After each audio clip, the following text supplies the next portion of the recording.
فرهادپور. یه شب که توی خواب بودم، از این عالم جدا بودم، به فکر عشقی نبودم، راحت بودم، رها بودم. تو اومدی تو زندگیم، گفتی میخوام با تو باشم، گفتی میخوام کنار تو از آدما جدا باشم.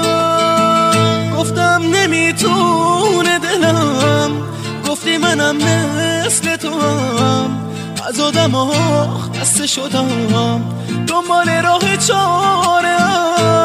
گفتی که چاره‌ام تویی، مرهم زخم من تویی، مرهم زخم من تویی.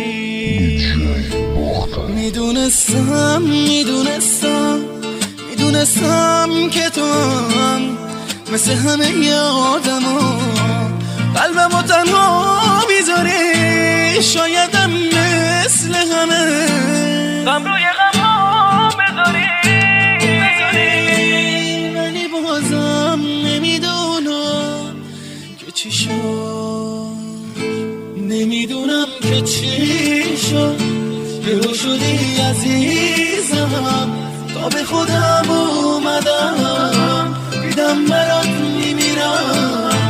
حالا که عاشقت شدم، پشتمو خالی میکنی، رفتی حالا حق دلم از کی باید بگیرم. حالا که دیوونتم تنها میذاری این رسمش، حالا که زندگی می تنها میذاری این رسمش.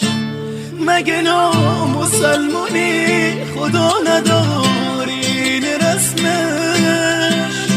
یه کمی که فکر کنی میبینی جز من نداری این رسمش،